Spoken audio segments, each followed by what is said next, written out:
Atas saran Pak Yoga, pencarian dipusatkan di area dekat sumur tua. Memang di situ jarang sekali digunakan para tentara untuk latihan atau aktivitas. Joko, Dedi, Joko, Dedi, teriak para pencari bersahutan. Mereka terus mencari di dalam sudut kegelapan hutan tersebut. Namun, hingga jam 2 malam Pak Giman hampir merasa putus asa karena 2 prajurit baru yang menjadi tanggung jawabnya belum juga ditemukan. Assalamualaikum warahmatullahi wabarakatuh. Selamat malam, salam sejahtera, Om Swastiastu, Namo Buddhaya, dan salam kebajikan untuk kita semua. Malam Sobat Kaluna, berjumpa lagi bersama gue Bayu di Kaluna Kamis Mistis.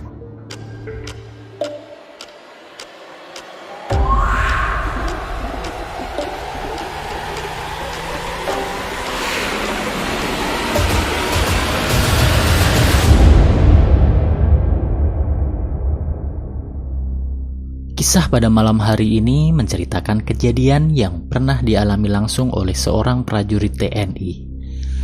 Sebut saja namanya Pak Giman. Pangkat beliau saat ini adalah golongan perwira. Namun, kisah yang diceritakan kali ini adalah saat beliau masih berpangkat sersan di awal tahun 2000-an. Tapi sebelum gua memulai ceritanya, gua mau menjelaskan kalau semua kisah di malam ini adalah cerita langsung yang dialami narasumbernya. Gua sudah yakin beberapa dari Sobat Kaluna bisa dengan mudah mengetahui lokasi ini. Oleh karena itu diharapkan Sobat Kaluna bisa menyikapi dengan bijak, menjadikan cerita ini sebagai hiburan dan menghormati keberadaan mereka, baik yang kasat mata maupun yang tidak kasat mata. Waktu itu beliau bertugas sebagai pelatih bagi prajurit TNI yang masih baru. Pelatihan dilakukan di pusat latihan tempur atau yang sering kita sebut Puslatpur. Tempat itu merupakan area hutan perbukitan yang ditumbuhi pepohonan seperti jambu mete, akasia, kayu putih, dan sebagainya. Tempat itu juga tidak bermedan datar. Pada intinya, tempat itu memang cocok untuk latihan perang bagi para anggota TNI baru. Warga di sekitar Puslatpur juga tidak kaget kalau sering mendengar suara tembakan dari area tersebut.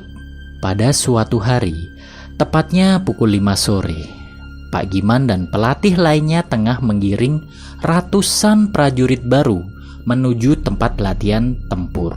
Tempatnya sepi, tanahnya kering bebatuan dan banyak pohon besar.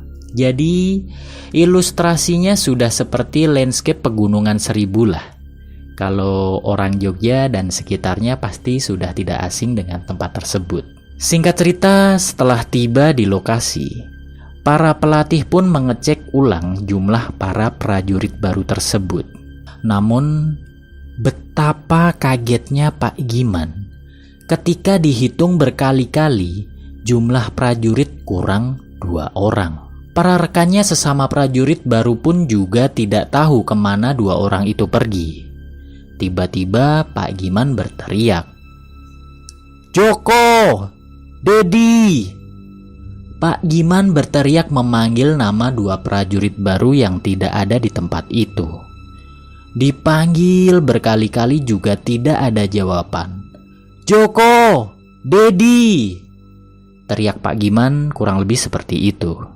Berkali-kali hingga tenggorokannya kering, namun tetap saja tidak ada balasan atau tanda-tanda kehadiran mereka berdua. Pak Giman lantas menembakkan pistol ke langit. "Dor! Dor! Dor!"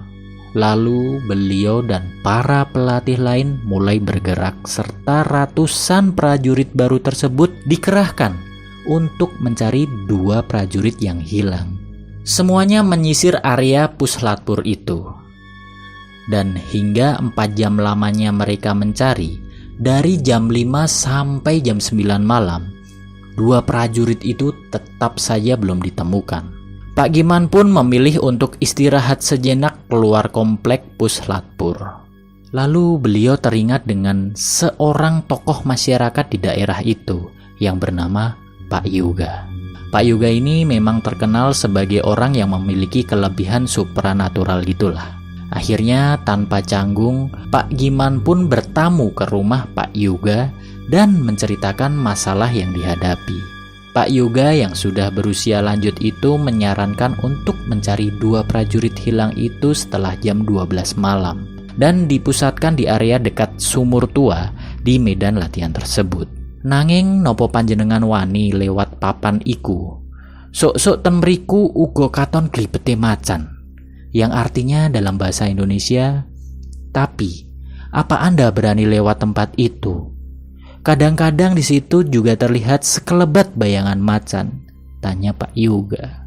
Wani Pak, berani Pak, jawab Pak Giman mantap. Memang sudah seharusnya sikap prajurit sejati seperti Pak Giman.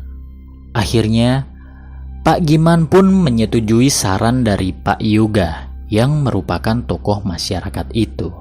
Pak Yuga juga mengatakan dirinya bersedia membantu saat jam 12 malam nanti. Pak Giman pun pamit untuk kembali ke Puslatpur. Sesampainya di Puslatpur, Pak Giman lantas meminta para pelatih dan ratusan prajurit baru itu untuk memperpanjang waktu istirahat hingga pukul 12 malam. Singkatnya, saat jam 12 malam, pencarian kembali dilakukan. Tampak kali ini Pak Yuga juga sudah datang atas ajakan Pak Giman. Atas saran Pak Yuga, pencarian dipusatkan di area dekat sumur tua. Memang di situ jarang sekali digunakan para tentara untuk latihan atau aktivitas. Joko, Dedi, Joko, Dedi, teriak para pencari bersahutan. Mereka terus mencari di dalam sudut kegelapan hutan tersebut. Namun, hingga jam 2 malam Pak Giman hampir merasa putus asa karena 2 prajurit baru yang menjadi tanggung jawabnya belum juga ditemukan. Namun Pak Giman mencoba untuk tetap optimis. Ditaruhnya senjatanya dan dengan sisa tenaganya beliau kembali berteriak, Joko, Dedi, di mana kalian? Namun hal yang sangat mengejutkan terjadi. Tanpa disangka, dari arah tempat gelap yang telah berkali-kali dicek oleh Pak Giman, muncul sahutan balasan. Siap komandan! Nampak sejurus kemudian 2 prajurit yang hilang itu muncul menghadap Pak Giman. Kalian tadi di mana? Tanya Pak Giman heran. Siap, di sana, balas mereka, seraya menunjukkan ke arah tempat semak gelap. Dengan siapa? Tanya beliau lagi. Siap, dengan semua teman-teman pasukan, balas mereka. Pak Giman lantas mengecek tempat yang dimaksud mereka. Dan benar saja, tampaklah sebuah sumur tua yang tak terawat, yang mana Pak Giman berkali-kali telah mengeceknya saat mencari mereka. Bisa dibayangkan bila mana Joko dan Dedi tidak ditemukan. Setelah itu, betapa kagetnya Joko dan Dedi ketika Pak Giman bercerita peristiwa yang tengah terjadi. Joko dan Dedi merasa kalau sejak tadi mereka melaksanakan latihan bersama rekan-rekan prajurit yang lain. Mendengar hal itu, mereka berdua lantas pingsan di tempat dan akhirnya dibawa ke klinik untuk istirahat. Akhirnya Pak Giman dan Pak Yuga tersenyum lega dan bersyukur atas kembalinya 2 prajurit yang hilang itu. Oke, sekian dulu cerita pada malam hari ini. Buat teman-teman yang suka dengan konten Kaluna, silahkan subscribe dan tekan tombol lonceng notifikasinya agar selalu dapat updatean episode-episode terbaru di setiap minggunya. Dan jangan lupa terus dukung channel Kaluna dengan komen, like, dan share ke akun sosial media kalian ya.